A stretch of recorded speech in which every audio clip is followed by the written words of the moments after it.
ನಮಸ್ಕಾರ ಸ್ನೇಹಿತರೆ, ನಾನು ಇವಾಗ ಒಂದು ಕತೆ ಹೇಳುತ್ತೇನೆ. ಇದು ಒಂದು ನೀತಿ ಕತೆ, ಓಕೆನಾ? ಈಗ ಇಬ್ಬರು ಸ್ನೇಹಿತರಿರ್ತಾರೆ, ಸೂರಿ ಮತ್ತು ಭುವನ್ ಅಂತ ಹೇಳ್ಬಿಟ್ಟು. ಇವರಿಬ್ಬರು ಒಂದೇ ಸ್ಕೂಲಲ್ಲಿ ಓದ್ತಾ ಇರ್ತಾರೆ. ಫಸ್ಟ್ ಸ್ಟ್ಯಾಂಡರ್ಡಿಂದನೂ ಸ್ನೇಹಿತರಾಗಿರ್ತಾರೆ.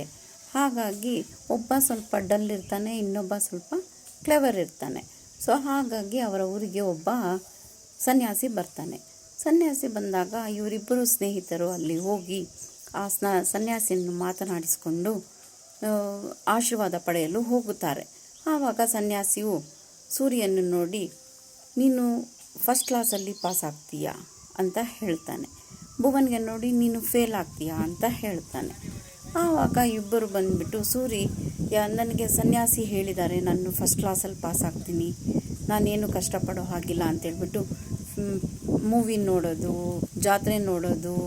ಜಾತ್ರೆಗೆ ಹೋಗೋದು, ಅಲ್ಲಿ ಇಲ್ಲಿ ಸುತ್ತಾಡೋದು, ಟೈಮ್ ವೇಸ್ಟ್ ಮಾಡೋದು, ಬುಕ್ಕನ್ನು ತಿರುಗೂ ನೋಡೋದಿಲ್ಲ, ಆ ಥರ ಮಾಡಿ ಟೈಮ್ ಕಳೀತಾ ಇರ್ತಾನೆ. ಆದರೆ ಭುವನ್ನು ಸನ್ಯಾಸಿ ಹೀಗೆ ಹೇಳಿದ್ರಲ್ಲ, ಅವರ ಮಾತನ್ನು ನಾನು ಸುಳ್ಳು ಮಾಡಬೇಕು ಎಂದು ಅವನು ಕಷ್ಟಪಟ್ಟು ಟೈಮ್ ವೇಸ್ಟ್ ಮಾಡದೆ ಓದುತ್ತಾನೆ.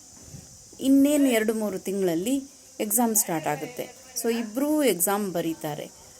ಬರೆದಾದ್ಮೇಲೆ ಇನ್ನೊಂದು ತಿಂಗಳು 2 ತಿಂಗಳಾದಮೇಲೆ ರಿಸಲ್ಟ್ ಬರುತ್ತದೆ. ರಿಸಲ್ಟ್ ಬಂದಾಗ ಸೂರಿಯು ಫೇಲ್ ಆಗಿರುತ್ತಾನೆ, ಭುವನ್ನು ಫಸ್ಟ್ ಕ್ಲಾಸಲ್ಲಿ ಪಾಸ್ ಆಗಿರ್ತಾನೆ. ಸೂರಿಗೆ ತುಂಬ ಕೋಪ ಬರುತ್ತದೆ. ಆವಾಗ ಅವನು ಸನ್ಯಾಸಿಯನ್ನು ಕಾಣಲು ಹೋಗುತ್ತಾನೆ. ಸನ್ಯಾಸಿಯನ್ನು ಕಂಡು, ಸನ್ಯಾಸಿ ಹೀಗೆ ಯಾಕೆ ಮಾಡಿದಿರಿ ನೀವು? ನನಗೆ ಆಶೀರ್ವಾದ ಮಾಡಿದಿರಿ ಅಲ್ವಾ, ನಾನು ಫಸ್ಟ್ ಕ್ಲಾಸಲ್ಲಿ ಪಾಸ್ ಆಗುತ್ತೇನೆ ಎಂದು, ಬಟ್ ನಾನು ಫೇಲ್ ಆಗಿದ್ದೇನೆ ಅಂದಾಗ ಸನ್ಯಾಸಿಯು ಸ್ವಲ್ಪ ಹೊತ್ತು ಸುಮ್ಮನಿದ್ದು ಆಮೇಲೆ ಹೇಳುತ್ತಾರೆ, ನಾನು ನಿನಗೆ ಪಾಸ್ ಆಗುತ್ತೀಯಾ ಅಂತ ಹೇಳಿದೆ, ಆದರೆ ನೀನು ಪ್ರಯತ್ನ ಪಡಬೇಡ ಅಂತ ಹೇಳಲಿಲ್ಲ. ಪ್ರಯತ್ನ ಪಟ್ಟರೆ ಫಲ ಸಿಗೋದು. ಹಾಗಾಗಿ ಇದರಿಂದ ಒಂದು ನೀತಿ ತಿಳ್ಕೊಳ್ಳಿ, ಯಾವುದೇ ಹಾಗೇ ಲಭಿಸುವುದಿಲ್ಲ, ಪ್ರಯತ್ನ ಪಟ್ಟರೆ ಲಭಿಸೋದು.